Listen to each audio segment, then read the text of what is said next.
Des paires de gants, des pansements, des compresses et même des couvertures de survie.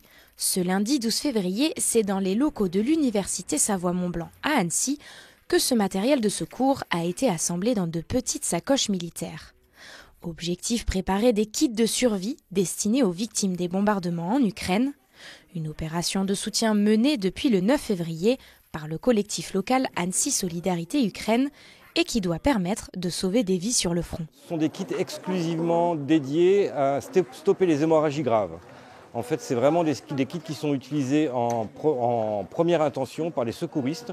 Ce n'est pas des kits pour des médecins. En fait, il faut savoir qu'un blessé par balle ou par éclat d'obus, il meurt dans la demi-heure qui suit sa blessure si jamais le saignement n'est pas arrêté. Donc là, c'est vraiment, on stoppe l'hémorragie et après, le relais il est pris par des équipes médicales un petit peu plus loin. Sur cette dernière journée d'assemblage, 400 kits ont été confectionnés par 2 groupes d'étudiants de l'université.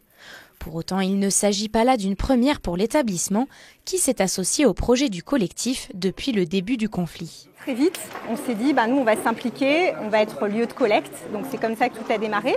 Et puis ensuite, ça s'est enchaîné sur d'autres projets, il y a eu des assemblages de kits déjà l'année dernière à l'IAE, donc déjà 2 groupes de projets l'année dernière qui ont travaillé sur une partie plutôt de communication digitale. Donc là, aujourd'hui, on poursuit en fait notre engagement avec un nouveau groupe d'étudiants qui du coup mène des actions de communication digitale. Donc c'est extrêmement mobilisateur pour les étudiants. Lors de cette nouvelle opération, 40 étudiants ont été mobilisés sur la base du volontariat. Et pour certains, leur participation est un moyen de rappeler que le conflit n'est pas terminé. La base de l'Europe, c'est quand même d'aider, c'est de s'entraider entre pays. Et quand il y a un problème, surtout là en Ukraine, au niveau du conflit, faut vraiment appuyer là où, faut penser les plaies, on va dire. On participe à quelque chose de concret, quoi. C'est pas simplement un projet théorique. On aide vraiment une cause qui est importante.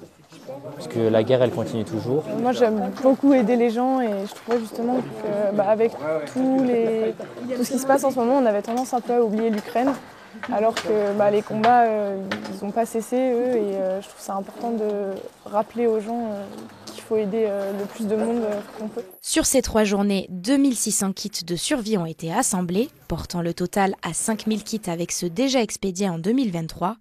Ils seront ensuite acheminés d'ici la fin de la semaine en direction de la zone de combat, dans l'Est et le Sud. D'autres actions sont aussi prévues par le collectif, à commencer par le rassemblement le 24 février prochain devant l'hôtel de ville d'Annecy.